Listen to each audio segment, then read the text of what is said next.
Hey, legends, welcome back to the Mason Cox Show. Big week of footy this week. Carlton's back. Big win over the weekend. Port have won 11 straight. They're on fire. We've got Dimma watching Cotchin's 300th. That's a big milestone, but there's a great story in here, and that is I went to Bali with Harry Sheasel's mom. Yes, we'll get into that and plenty more in this episode, so tune in.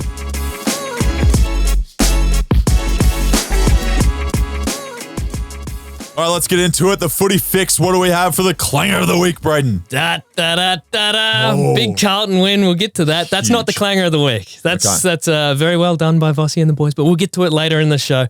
Clanger of the week off the very top. Now, this one, I don't know if you missed this because you're in Bali, you're on the lounge chair by the pool, you don't have time to be checking in. Well, the stand rule, dead. It's dead. Yeah, it's gone, mate. Dead and buried. Yep, you don't need to stand anymore. Well, you know, Baker didn't stand. Anyway, I'll jump into that story. So Baker's on the mark and he comes off the mark and then smothers the ball, kicks the goal. Kicks the goal. That's it. No whistles, no nothing. No, nothing. No stand? You know, I tell you, the stand rule's dead. So stand, comes off his stand, smothers the ball, gets the ball, kicks the goal. Stand rule dead. Ah. Was it a pivotal moment in the game, you'd say?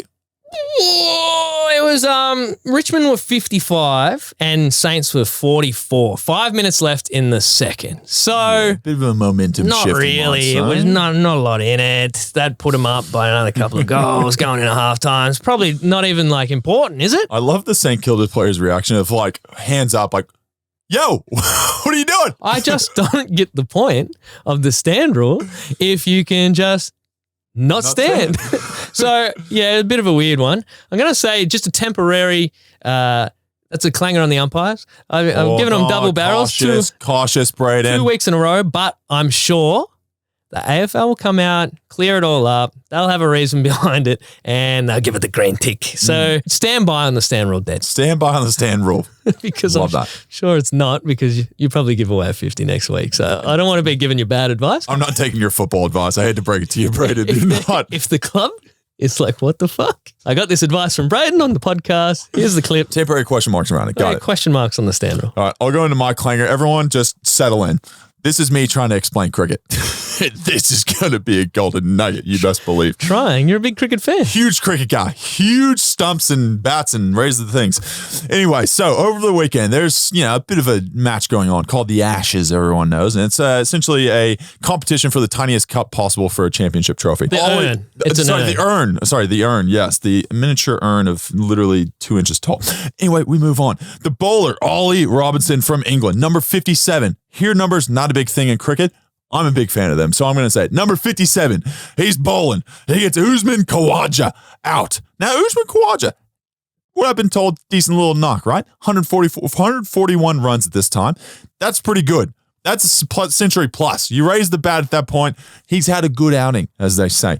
Now, after he gets him out, right, he keeps running at pace right past old Khawaja and gives him a little bit of lip. He says, you best believe I'm going to let you know what just happened. And maybe there was some lip reading that might have been some obscenities. I'm not here to divulge into the details, Braden. That's not what I'm good at, okay? Two very clear words. One starting with F and one starting with O. Yeah. Fuck off. And so I was like, clanger of the week. But it's a little bit ironic coming from someone that does that every single week. I was just blown away that Twitter and everyone else lost their shit that this man talked a bit of trash in the old, nice, fancy game of cricket. So you're on Ollie Robinson's side. Yeah, I love that. I'm all for it. Hate to say it, Australia. That's not good. Bit of trash talk is what we need in this world. Anyway, so I'm not only saying that's a clanger of the week, I'm doubling down on the cricket clanger of the week this week. Moeen Ali. Fine, 25% of his match fee for putting drying agent on his hand. I'm going to take you back here, Braden. I don't know if you know a lot about cricket or the history of cricket. Australia had a little bit of an issue. Just once. A little bit of an issue. Just once. Just shining a ball with a little bit of extra sand, all right? Let's just say that. And the ironic thing about this, Ron, so England essentially cheated, right? Australia's cheated. England's cheated. We're all cheats. And the saying of the English fans, right, that they say, and they chant this, they go, same old Aussies, always cheating. Bit rich, I'd say. Bit rich whenever you're just putting a bit of drying agents on your hands, just get a little bit more spin or speed on that ball. Just saying, cricket fans, Clanger. Okay, so I know a bit about cricket. You probably don't know as much as me, though. No, I'm not suggesting. Dare I suggest? No, I'm just saying not a lot happens in cricket. Long game. Yeah, long days. game. Goes for not really days. too long. So I don't know how they're thinking they're getting away with this stuff when there's a million people watching and there's a million cameras on them and they're all super slow motion, different angles of you rubbing sandpaper on the ball or spraying shit on your hands or licking a lolly and like rubbing it on the ball and stuff. Licking a lolly, does that happen? As you would very well know, Mace, it happens yes, often. I remember. You remember that time? Yeah. It happens often where they have like a little mint in their mouth and they lick their hands and rub it on the ball to give it a bit more shine. Well, I don't know. Turn it up on all of them because if you're going to cheat, get good at cheating. Cheat well. Be good at it. Don't cheat in 10K. Like, if you're all going to cheat, get creative with it. I mean, Australia's was pretty creative, just poor execution. Why choose the color yellow? Choose white. Choose the same as your pants. It's smart. Come on. If you're going to cheat, Mo and Ali, now I don't know because they've almost erased every piece of footage off the face of the earth with this thing, but he's down there with a bloody spraying agent can of Glen 20 just spraying it on, mate. We're gonna see. So I don't know. It's a 10K resolution, dude. Not getting away with it. If you're gonna cheat, get good. I don't know what they're bloody doing, but they're not very good cheaters. Not very good cheaters. I want to ask you this: do y'all have wizard sticks here? Does that make sense to you? Wait, what's a wizard stick? Wizard sticks. Whenever you like drink cans and you like duct tape them together and make a big stick of it, and you go and you essentially joust each other. Yeah, but it's different at the cricket here because you got the plastic cups. Oh, yes. So it's a community-based thing because Aussies, we are one. All in. But we are many, as the song suggests. And they put all the cups together and create one gigantic snake out of plastic cups. A snake. And then Slithering security comes across and they're just like, wah, wah. The big Debbie Downers, like, you got to give us your snake cup back. And then it all starts again. Yeah, of course. Because whenever you tell someone not to do something, especially after a few beers, what's the first thing they do? Exactly what you told them not to do. 100%. I went to the very first cricket game after they banned the Mexican wave in Australia, which makes That's wild. It's dumb. They were literally enticing people to do the Mexican wave at our last game. It's the dumbest thing they can do. But yeah, I went to this game and shit was on. There was mayhem. People were throwing all kinds of cooked stuff up into the air. It was like people were going and buying stuff like sandwiches and like chips and stuff and just throwing it up in the air. We got covered in like orange juice and like beers and everything. But it was, it was on for young and old and it went forever. I think it only stopped when someone scored like a 50 and everyone stopped to clap. And it, like 2 seconds. Everyone's brains. Back to it. Everyone's attention span was like a second. This was before mobile phones, but I digress. We're going too old school. So who's your Clanger? Clanger is essentially just a bit of everyone. English fans. Yeah. And I'll go with the media on the Kawaja and Robinson deal. Because your team, Ollie Robinson, that's going to go down great. It's going to go down awesome. Well, let's jump into the footy, Mace. First game off the list, off the bat, Port versus Geelong. Ooh, this was going to be a juicy game. Geelong right on the cusp of the 8. Port very high up there, number 1 on the ladder at the moment. Because Geelong, if they had have just won this, then they've managed to put themselves into the position of winning the premiership the year before and then completely flying under the radar. Because if they won this, there's a period of time, I don't know if they would have finished in there, but they would have been in the 8. Not probably the start that a lot of Geelong fans probably thought after winning a grand final, but I think they'll definitely be in the top 8 by the end of the year. Well, they always have that advantage. They play a string of home games in Geelong, and it's pretty damn hard to beat them down there. So they're definitely thereabouts. Now, let's pull this one apart because there's plenty that happened in this game. And in particular, there's got to be the biggest talking point out of the whole thing. Patrick Dangerfield comes back off a hamstring injury. What happens first game? Well, he pretty much dies. Cops a partially collapsed lung and cracked ribs in a marking incident where, I don't know, probably could have put him in the clangers. Gary Rowan, teammate Gary Rowan, just pushes a bloke into the skip. Hey, mate, take a punctured lung and some broken ribs. So that's probably not what you want from a teammate, but Yeah, it looks like he's probably going to be out for an extended period of time and actually had to drive back from Adelaide to Geelong. I assume it's the cabin pressure maybe in the flight because of this collapsed lung. You're afraid something worse is going to happen. But gosh, that would suck. Like, can you imagine in a game, then be like, oh, we're all getting on the flight. You stay on the bus. You're going to go another 6 to 8 hours back to Melbourne and enjoy. We'll see you in the morning. Another thing out of this, Fin's up. Fins up. Kicks 4, and he's been playing damn good over the last few weeks. Good. Yeah, I feel like ever since that good news with his wife and the health concerns I'd had, he's been playing real well footy. I think, he's probably gone to another level. I reckon he's had a good 18 months. He's been good since he went to Port and kind of started playing that ruck forward role. Yeah. He's been very good, but lately just kicking goals. Yeah. Another couple big shining stars, Quinton Narkle and also Sam Powell-Pepper. Now, Quinton Narkle, pretty funny, playing his old side, kicks 2 snags. That would have felt real good. Just to stick the dagger and then get the W and say, you shouldn't have dropped me. Yeah, how bloody good. And the game that he returns, just being against his old side is just it's poetic in the way that it comes about. Him and Powell-Pepper. I love watching Powell-Pepper play. One of the great names in the AFL. Powell-Pepper. It just rolls off the tongue. You just love to say it. He just attacks it with such ferocity. Few more jigs for Oaken Hingley. He's getting a dance up. His calves are getting a workout. I think he won a few more zeros on his contract. Come on, Koshy. How have they not signed him? We say this every week. Can you sign the man Ken Hinkley already? I just have flashbacks of Ross Lyon incident where they didn't sign him up and then he's got, mortgage to pay, family to feed. It's like, well, it just leaves the door open for someone to knock on it and go, hey, mate, we've got a big juicy 5-year or 10-year for you and a couple of zeros. How about you come over to our club? So I don't know why clubs leave it. There's a few interim coaches going around at the moment There's too. Plenty of positions going around. It's like lock down your boy. Yeah, exactly. Well, we got to say this, Jezza Watch. What's the update? What's the update, Braden? I don't know if you want it, Mace. I don't know if you want it because our boy didn't get too many numbers. What are we talking? Now, I don't know if he was subbed out of this game because he got 1 goal, 10 disposals, and a mark. A mark? A mark. 1 mark. 1 mark. Yeah, 1 mark. Okay. Yep.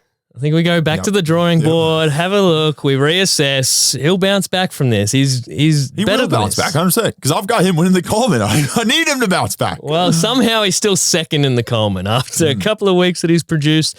And he's got Charlie Curnow, who's kind of dipping off too. So they got out of the gate early. So you're saying there's a chance. So I feel like it's one of those Coleman races. They burst out of the gates and then they're just cruising now. They're just cruising mid-year and then they'll come home strong. And Jez will really lift coming out of this. Now they got Melbourne next week, GMHBA. So back at the home ground advantage. He knows how to play the ground. He'll probably kick 10 or 20. Yeah. So he'll be back. Next week, he's back up and running. We've put a lot of faith. Oh, yeah, we put a lot of faith. We put a lot of faith. And we'll move on to the next one, Brisbane versus Sydney. Now, Big O, Oscar McInerney, number 46, had a day out. Man had 46 hit-outs, 18 disposals and a goal. And it wasn't against, the second ruck of Sydney's choice. This was against Tom Hickey, who's their first ruck. So the man had a good game of football, you would say. Now, is 46, that's a lot. That's a lot. 50 is absurd. You hit 50 hit-outs, you've just dominated someone. Wait, what did we say earlier in the year? He's a plumber. Because he's got more taps than a plumber. So we like that. Brisbane, a little fun fact about them, they haven't lost at home yet. They have a bit of a fortress up there at the moment. Jeez. And, they beat us up there. They've now knocked off Sydney up there and a few others. It's a sign of, I think it's maybe a bit of I always say it's a bit of the, humidity and the dampness and the wet ball and them being used to playing up there more than any other team. And it's tough. It's tough to go win up there. But they also weren't so great in front of goals after halftime. 6-14. Not ideal. Do you wish you had a fortress? So you're good at the G, but you share the G. It's like you got housemates. There's a few keys cut. They all. But imagine if you had one ground there at Vicky Park and you're all rocked up to the fortress and you just lock it down and you maybe don't spit on players and stuff like you used to and pour cups of urine on them like back in the day. Maybe fair call. Maybe dial it back a bit. Dial it back just a little bit. Just But a fortress. Wouldn't it be cool just to have your own place? It would be cool to have like a proper home ground advantage rather than like other people playing at the same ground. Not complaining about the G. No, we love the G. G's the best place to play. Maybe kick the others 100%. Out. But I do kind of think it's cool whenever you've got like Port Adelaide play really well on that deck. Adelaide also plays really well on that deck. GMHBA plays really well. But I always found this interesting because AFL does not have like a regular, regulatory size ground. Every ground is different, which it baffles me. Like, how do you not think that like there's 150 meters from one side to the other, or like 200 meters long, and then be able to make the oval from there? It's weird to think that they've made different sized ovals for different home grounds, and some people play it a lot better. You think of Adelaide, a lot of those teams up and down the grounds, not as much width, so they're able to play that ground and have a bit of a game style that suits it well. It's a pretty big ground size, so you got to clear some land and stuff. And if there's a few people's houses in the way, you can't just say, mate, we need to knock down your house because we need another 10 meters. So we're the same as the G. So I don't know. It throws in, a bit of randomness to it. So, they've been talking about how Brisbane's not very good at the G and the ground dimensions are different and you got to play it different. You guys with your, what was it the other year, Sydney fiasco, where you're training and you got the cones and you got to stretch out the training ground. It just gets in players' heads, gets in teams' heads. They overthink it. They underthink it. They think it. They think They think it. They definitely think it. Now, something that was very interesting that came out of this is reported throughout the week that Daniel Rich and Jack Gunston might have put up the hand and said, hey, mate, been a bit under what the standard is. Very interesting. Would you be one to be putting your hand up and say, hey, mate, hey, Fly, not really getting it done. What do you reckon? Week in the twos? I'm gonna leave that decision up to the coach rather than myself, probably. That's my personal opinion. But yeah, it was interesting. Whenever I read that, I was kind of a bit like, oh, okay, maybe there's something going on here that we don't know the full information to. Who knows?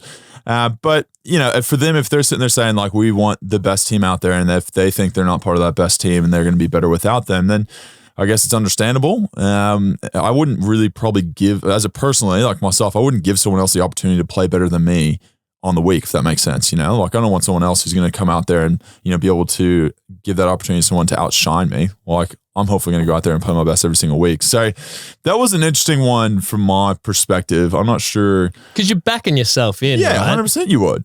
Yeah. Always, every week. You back yourself in. That's why you play football. It can be commendable though if you're like, look, this is what they're asking me to do and I can't do it. Like I know in myself if I you're can't like do it. injured or something, right? Let's say you're carrying an injury, like something that's a niggle that's like, maybe restricting you from being, 90 to 100% because you never played 100% capacity. And they're like, Mace, we need you to get down the line, buddy. Why aren't you making it there? And you're like, fuck, it's because I've got an issue. Yeah, then that's understandable. But I think that would be probably released as more of a medical thing than someone just raising their hand saying, I'm going to sit out this one.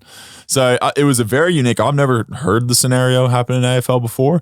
It's very unique, but we'll see if that changes over the next few weeks. Brisbane got the W over Sydney, so who knows? It might have been a good result. Maybe. But as you said, they're very good up there. So we wait and see. Now another incident out of this one. I've recently shown you the vision, so you might be able to talk on it. But wild. Sammy Wicks. What are you doing? What are you doing, bro? As soon as he did it, he realized it too. He goes, oh, So for those who haven't seen it, Sammy Wicks on a Brisbane opponent, I think it was Leicester, he kicks the ball and Sammy Wicks just runs up, leaves the ground, raises the elbow and hits him in the head. He essentially combined everything people have been getting suspended for into one action. Decided to do it over the weekend. And like I said, as soon as he did it, he put the arms up and goes, no. Oh, man, another bye week. Oh, it's a real shocker. But, I think, it's one of those ones where it's good as an industry that we're like, that's it. Yeah. It's a bit more clear cut now, isn't it? Yeah, 100%. Now, GWS, Fremantle, big loss for Freo. I would say that's the big thing coming out of this. Now, good win by GWS. GWS up and about. Yeah. They're thereabouts. You've been on the GWS train for a long time. Yeah, and we'll see where they land come finals. But Freo were on a winning streak. And then they really stuffed it up last week by losing to Richmond at home. And now they go to GWS with another opportunity and boy, oh boy, was it was a stinker to say the least. Never really looked close. It was such a low score in the end. Jake Riccardi, Ricky Bobby Kicked 5. Kicked the bag. There you go. I liked Riccardi and Dry. I like Ricky Bobby. We'll let the fans decide that one. Toby Green kicked 4 and Kelly kicked 3. So the big names all kicking big goals, which was always good. Now, Jesse Hogan was late withdrawal, had calf tightness. He's been playing really well too also. So even without some of their better players like Jesse and the team, they still were able to get a massive win over Freo. And it's their biggest win, GWS's biggest win under Kingsley, but it's also biggest Fremantle loss under Longmuir in 3.5 years he's been coaching. There was one weird stat that came out of it, of the Freo like really slow starts. Yeah. Like what do we do about that? Opening terms, they've lost 12 of 13 this year. So we got any ideas that we can get around? Ideas? Maybe a bit of hype. Now I don't know if music's going to do the job. You're coming out there, you're losing by 70 points. You need a defibrillator to give them the hype that they need to win this one. But we just need maybe a bit of spark early. Bit of spice. Yeah. I think a hype video right before you go out, money. Right on cue, right? And then maybe a bit of like, I don't know, maybe something just to get the boys riled up, Give them a target. Give them someone on the whiteboard you're going to absolutely smash. Oh, a target, I like that. And you're going to lay him on his ass. Give them something to really get amped up about. They can all get around. It's like something in the game. Whenever it happens, everyone's like, hell yeah, we're in, brother. Something like that. Then just get everyone to go, let's go. Today's our day. Let's do this thing. What about ultimatums? It's like, hey, boys, all right, Fifey, you love him, you adore him, yeah? Well, we're going to cut him if we lose this game. Okay, that's a bit absurd. If we don't win this first quarter, we're going to cut him there on the spot. He's going to be subbed out quarter 2. We're going to drag him. No, nothing like that. No, Fifey's one of my favorite players. I know, that's the incentive, right? No. And he had a specky on the weekend. That thing was spectacular, I must say. I just feel like you need some more threats in the game. Threats? Yeah. Longy's not a threat guy, I feel like. He's such like a calm, collective, very methodical way of making decisions. What's your favorite post game, mid game, snack? You get on the snakes? Do you get the gummy snakes? What do you? The gummy snakes at halftime? We used to do what do they call it? Like the Vicks, vapor rub, and you get the little the little snuffer. Yeah, you know what they should do? Smelling salts. Everyone before they leave the room, got to do the smelling salts. Yeah, that will wake your ass up like no one's fucking business. That was the weirdest thing to me. So it's like Vicks in hot water in a bottle with like a face mask. And when the mask you get on a plane never drops down. When I first got to the club, I was like, oh, we're going to be investigated for sure. It's like all these boys lining up at the door. You just got some volunteer going, here, sniff on this thing. Brought it from home. We don't do it anymore, but that would wake your ass up. It was an eye opener. Oh my gosh. It's a beauty. Now we move on to the next game. Richmond versus St. Kilda. A big one. Everyone I'm sure is aware of this. Cotch 300 games, absolute legend. And it was awesome to see. He had 2 goals in the game. He got chaired off. Him and his kids all got chaired off by people, which is a very, very lovely sight. The whole family's involved. And, even before the game, he runs up. He's first out there, and he turns around, and he high-fives every single player. And then, Jack and Rewalt and him just kind of go arm in arm. And they run out together. It was a very kind of beautiful moment, a feel-good moment from the weekend, I felt like. Crazy career, too. To make it to 300, but when you join the club, the condition that it's in to where you finish and the legacy that he leaves is massive. Wild. You got to love him. And the best part about it was during the broadcast, they kept cutting to a bloke that most Richmond supporters know and love, Damien Hardwick. Dimma. Sitting up in the crowd, and every time the camera would go to him and the cheer would go up, and he's just lapping it up at the moment, which is so good to see. He's doing the fist pump and he's up and about. Give it more. And the crowd, they, got right around him, and it's got to be pointed out that they went through that journey together the whole way through. So it's, it was great to see him there celebrating Cotch's 300th, and geez, they saw the low times together, which made the success all the more sweeter, I imagine. Oh yes, and it was awesome to see him at the game. And I think we mentioned this before we got on the podcast. Was not many coaches leave the game and people love them. Everyone hates them, and because they're fired because they weren't doing well or they didn't have enough wins on the board or whatever it was. Like Dimma went out and was like, "Look, guys, I've gotten you 3 premierships over 4 years. I'm going to live on as a legacy for this club forever. And mentally, I just want to, I need to take a break." And everyone was like, "You know what? take a break, dude. Like, it's your life. You've literally given us so much success. Like, we can't ask anything more of you. Like, we obviously would love to win more premierships and all that kind of stuff. But if you need that, like, you've given so much to us, it's like, okay, like, if you need this, we're willing to, let you have it. And it was awesome. It was awesome to see him get, like, the love and affection at the MCG. All the different fans, cheer him on. And I'm sure he would have enjoyed that deep down to know that, like, he's loved by all the Richmond supporters out there. It would be a real head scratcher for me to think of, like, a coach leaves a club and then they pan to him in the crowd watching the team and everyone's like, yeah, woohoo. Yay, go, buddy. It's very rare. Normally it's like, get out of our club, you ruined it. And most of the time coaches are gone full loopy by the time they're finished. So they're normally half loopy by the time they leave. I will say this, bit of room for improvement for Dimma. Chug a beer next time. Oh, how good would that be? He goes on, first one, double fist pump. Second time they go to him, chugs it down, Bob Hawke style. Oh, how good would that be? And he starts the snake. And then he starts the Mexican wave. It's all happening. A shining light out of this game. As a young kid, he's a bit of a battler, but he just tries every week. He goes out there, he ties his bootlaces up, he pulls his socks up, and he tries to have a crack. But maybe sometimes it doesn't work for him. He's probably around the 150, 151 mark of players in the comp. Yeah. This kid's name... Very odd to do 150, Brayden. What's his name? Tim Taranto. Oh, Tim Taranto. Tim Taranto, the guy that won the Ian Stewart medal for best on ground over the weekend. The one goal that he kicked, it was a bit of a cheapie. No, there's no such thing. In the wet, cross the body to win the game. It was okay. I'll put it in the okay basket. Wow. Wow. He'll get better. Tim Taranto is absolutely killing it at the moment. Stop. Play it up a little bit, please. But it is another win for Andrew McQualter. I think is how you say his last name. I remember the name now. First week I was like, what's this? Who is this bloke? And I always want to say McAllister for some reason. Everyone in the industry seems to know him very well. So I've been living under a rock, but he's bloody. Well. Everyone knows his name now because he's probably going to drag him back to finals. That's it. It is it's real. They could be playing finals at the end of this year. It's 100%. Crazy. Well, it's a bye week for Richmond coming up, so they'll take a little bit of downtime after the big win on the weekend. And it was the MCG might be absolutely screwed after that game too, because it was a puddle of mud. The whole thing was just drenched. I was pretty courageous. I walked down to the bottle shop in that weather. How did you do it? Don't hear me complaining about it. Just get the job done. What a beautiful weekend. Know your role, play your role. Yeah, it was 30 in Bali. Anyway, next game, we got Carlton versus the Gold Coast Suns. Your boys are back!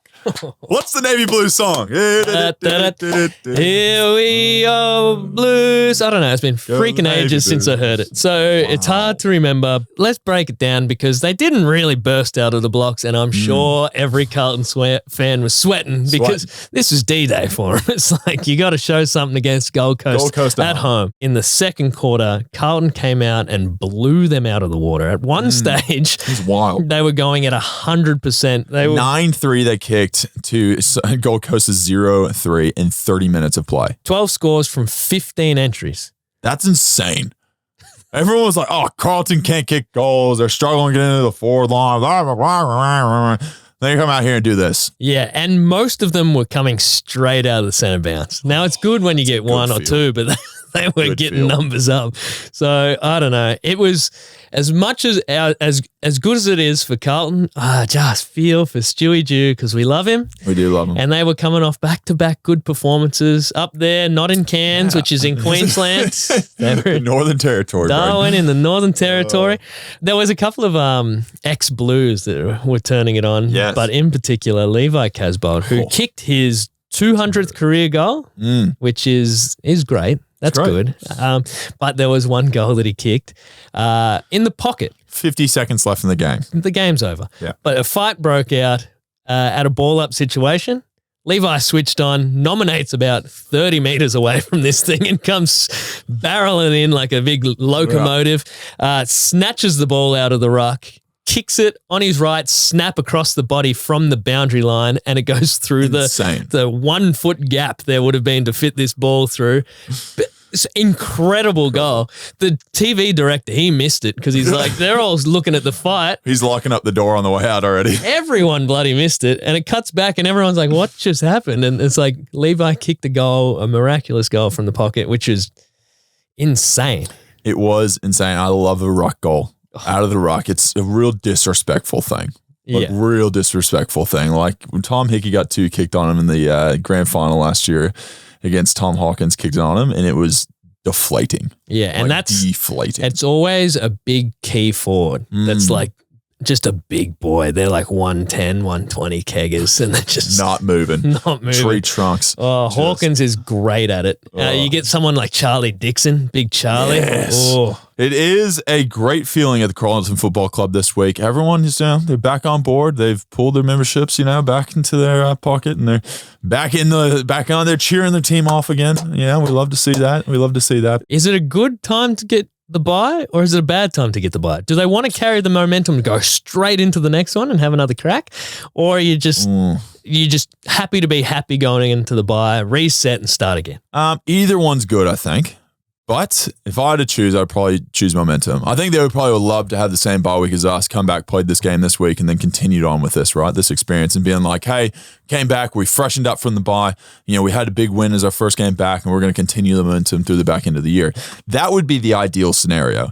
Yes, they're getting to go on a bye week, which has been a very stressful time at the Carlton Football Club. And they're getting a bit of a release from that pressure, obviously from playing well over the weekend, but also a week off. Therefore, they're not having to get as much media around them, so they can get away from it all, go up to Bali or Queensland, wherever it is you want to go to, get some sun, and just detox from all the craziness that's been happening. And that's, I think, something that'll put them in good stead. And the real question will be the next game they play, if they can continue on this this trajectory of being able to convert goals inside 50. Now, I hope that they went and just got on the piss after the game. Now, I was trying to think of a way to put that more eloquently. Bad day to be a beer. But I just hope that they use this opportunity to come together as a group, have a few beers and go like, boys, the things that we can do and the pressure, not like that Gold Coast didn't bring any pressure, but when it was like the floodgates opened there in the second and they just started running and playing free-flowing footy, and it was good to see, and it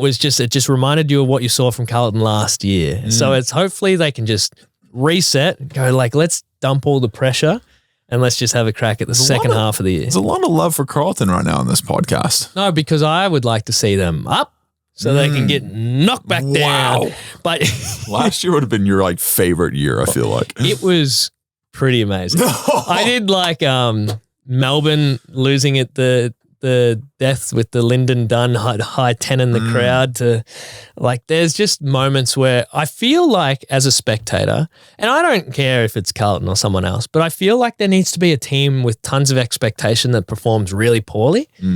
That's just another level of excitement. Because if you come out and it's like North don't win many games or Hawthorn don't win many games, they delisted half their side. So it's like you're expecting it. So to have a team that you don't barrack for, have all this negative attention and they're going through it all, it is a bit fun to watch. It's a bit tea-sippy, a bit of gossip, bit of, stuff going on. Full with you, eh? Well, and it takes it away from your team, which is always good. Well, Gold Coast, they are, I could have been in the top 8 if they won this. So it's I said it last week. I said Gold Coast would finish in the top 8 this year. Yeah. And this one was one of those games you need to get a dub on the board. At least be super competitive, because at this stage in the round, they could have gone inside the top 8. Inside the top 8, which is insane. The last time they were good was pre-Gary Ablett doing his shoulder against Collingwood. Brent McCaffer, shout out. He was on my flight to Bali, actually. Really? Shout out to Caff. Yeah, he was. Him, his wife, and his kids. Very lovely. Great bloke. He was tagging Gary Ablett and just smashed his shoulder to pieces. And that was kind of the demise of Gold Coast Suns. But they were so close, but I hate to say it. It was the most Gold Coast Suns thing ever. It's like we all want to see some success there. We all do. We want Queensland footy to be a success. Yeah. So it's just just win it. I want to see you win it. I want to see you win the 8. I want to see you be successful. I want to see some of that. And it was just so Gold Coasty to see this happen. It was just break the mold, come out, get 3 good wins on the trot, and set up the second half of your season, and they just, not only could they just not do it, it was just a real deflating letdown. And I'm sure I'm not the only one feeling it. I'm sure they would feel it more than anyone. So, yeah. I've still got them in the 8. I've still got faith in them like I got Jezza Cameron. He winning the Coleman medal. The problem with the 8, mate, I don't know if you know this, there's only 8 slots. So if you look, I think I've put about 14 teams into the 8 this year. Oh, it's just, there's so many I just love, you know? I just love is good. Not that I know that much about it, but let's different entertainment podcast. Let's jump into the North Bulldogs game. And this was, North is a good team to watch. Keep saying it every week. I think both of these pseudo Tassie teams lifting, because we got the Hawks. They're playing some up and about good footy, and then we got North. I reckon both of them could make the 8. But Cody Waitman, big plugger. Cody Waitman up there playing his 50th game. Kicked 5 goals in 2 quarters. Finished with 6 for the game. Whoa. Talk about a stat line. Cody Waitman. He was, not that you want to be on this end of things, but Griffin Logue was on a poster. Just it was a beauty. It was the beautiful. Photographer must have just, or strutting into the office to drop that SD card on your boss's desk, because Griffin Logue's all stretched out. And Cody Waitman's on the back of him. Specky just clunks it. It's rough. Oh, man. But it was a beautiful mark of the year contender. I'm not sure if it's number 1 for the year, but as of right now, it definitely makes top 5, I think. But you say, why is he up there, mate? Why is Cody Waitman playing the big key forward? Good question. Well, you look around the ground and it's because the big key forward Aaron Norton's playing back. Had to fill a role. We're shifting the magnets around. There was a bit going on. Liam Jones broke his arm. And that was not looking good. The way he came up holding it, I was like, oh no.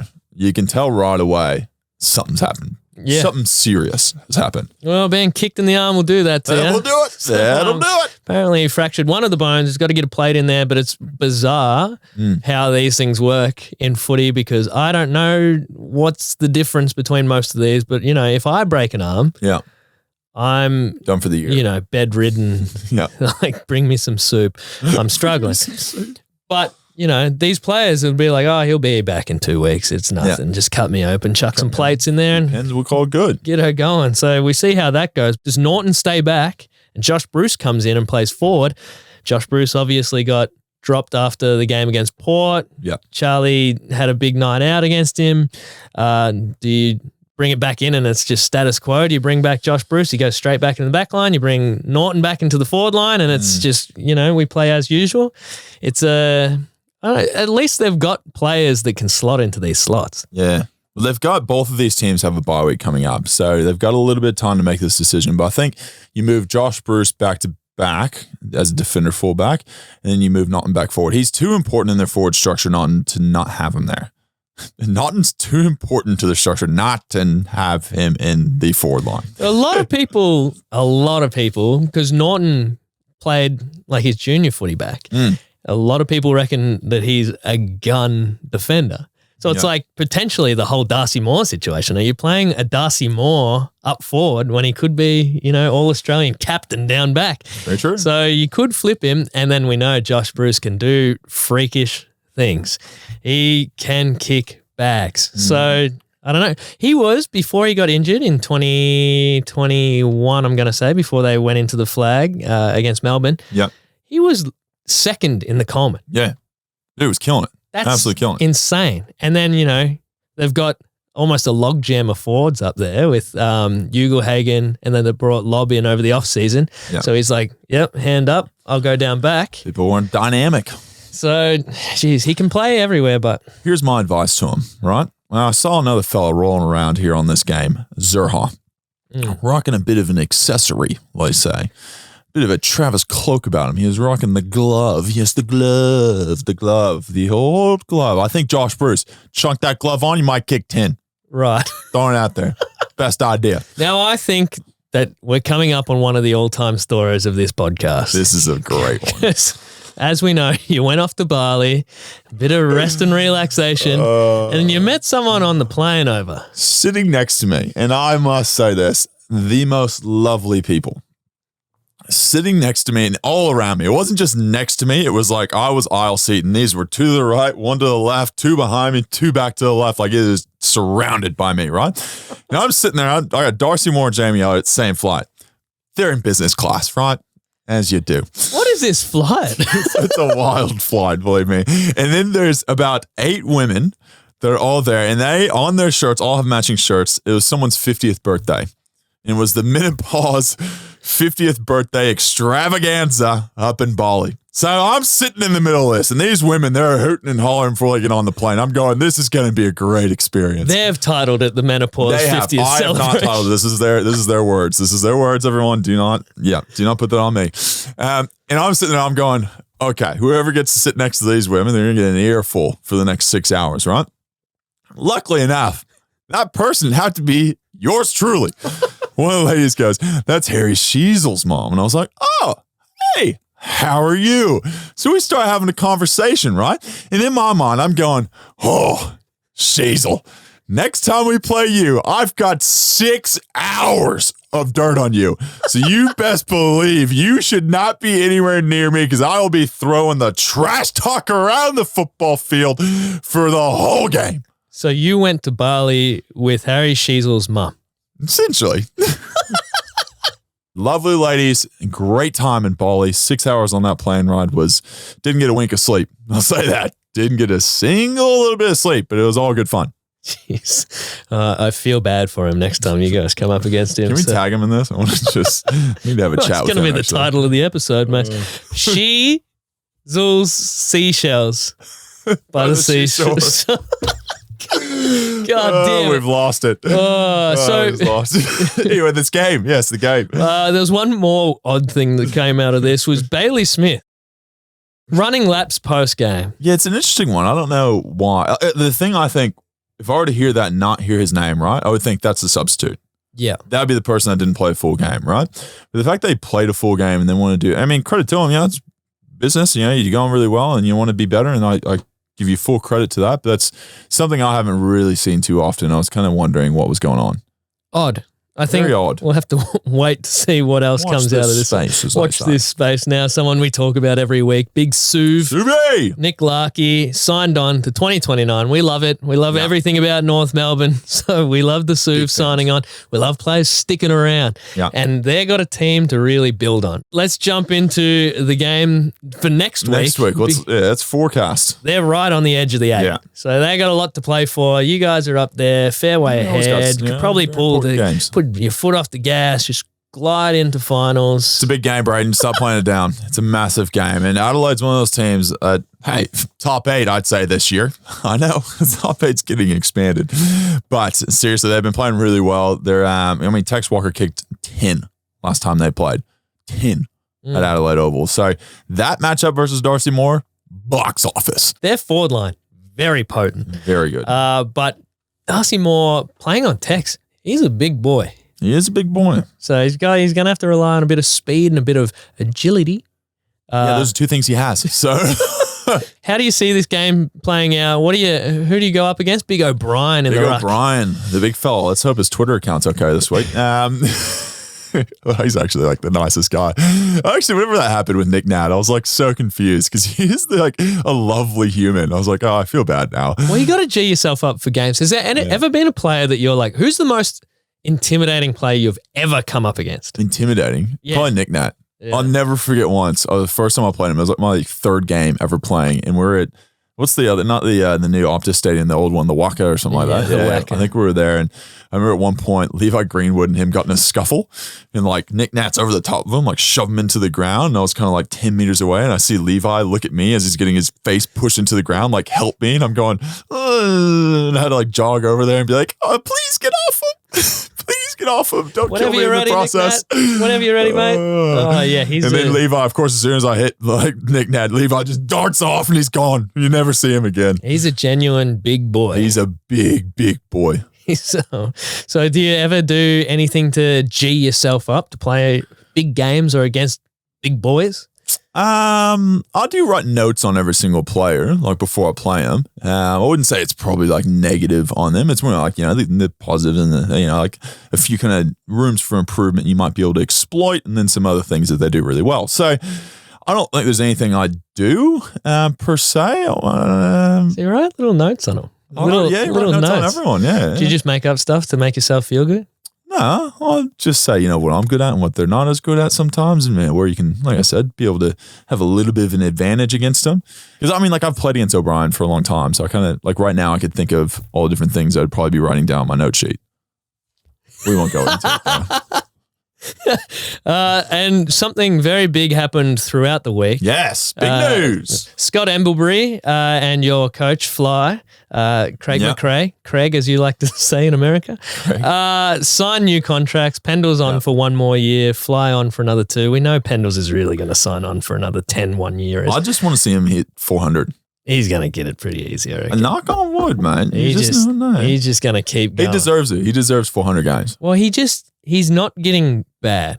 He's just still a really high standard. You look at all the stat sheets and he's still up the top, which is pretty crazy. Because I feel like something that we do with these legends of the game is like when they drop 10% on their lofty heights, we're like, oh, they're done. Yeah. Where it's like 10% on their lofty heights is still above average, 25% above everyone else. So, yeah, but not saying that about our fearless leader, Scott Pendlebury. An amazing career to date. And I just feel like it's got plenty more to go. And back in the day, he used to say, it feels weird when you start to celebrate these moments because it feels like it's getting wrapped up, where he just feels like he's got plenty to go. Keep going, So it'll be pretty amazing to see. He'll knock off that record, I reckon, and fly another 2 years. That's a reward for effort, I'd say. That's Port Adelaide, take some notes. I was thinking, Cotchin, 2 year is pretty easy. Just knock down. You got a bit of free time now after quitting your day job, so just saying you should do it ASAP. So excited for the game on the weekend? Yeah, it should be good. It'd be good to get back out there and just get back into the week, schedule of, game every weekend. We've got a few 6-day breaks coming up, but it's been nice to get away for a bit, feel refreshed, and then we'll start kind of getting into, the details of the game this week, which will be good fun. Do you feel fresh? Like fresh? Oh, yes. 100%. Well, I had COVID before and then went on this, I was just exhausted and then went to Bali and then got a massage every day. I was doing ice baths and saunas every day to wake up at 7 a.m. and doing the gym. And it was just nice to have a bit of structure and a sense of recovery for a week and then enjoying real nice food and acai bowls and smoothies and juices and all this stuff just to, cleanse the body a bit, which was good. And it was also 30 degrees every day, which definitely helps. And I saw your tweet. Your tweet was like, hey, I went to a gym and some bullshit that you tweeted. You just tweeting that as hey, I'm going to the gym. All the coaches, I'm at the gym. There was no photo evidence, Brayden. There's nothing. It was bullshit. I was at the gym every single day. Yeah, okay. Whether it was just to take a sauna and a dip in the pool, that's up for a debate. I was going to say I'm glad to have you back. No, you're not. But we're back at it. You rolled in. I was like, you look all nice and cleansed. I've been back here slaving away in the trenches as per usual. But that's it for this episode. That is it. It's been a packed full episode for a bye week, but it's been very good, and it's going to be an exciting week ahead. It's some big matches coming up this week. Like we said, Geelong versus Melbourne is the one I think I'm going to look out for the most. It's going to be juicy ones. Real interesting over there, GMHBA. But make sure you listen in. Obviously, tune in next week too. We'll have another footy wrap-up from the week. And you guys say goodbye to the Sunday slot. That can piss right off. Yeah, that can just get fucked. Real soft there. But in all honesty, it's going to be a great week ahead. It's going to be some exciting stuff. And we keep saying it, but we will launch the merch. Oh, it's coming. It's genuinely, definitely. Few issues along the way, but we're getting there. It is coming, so make sure you have a look out for that. But that is it for the week. Thanks everyone for tuning in, and we will chat to you soon. See ya.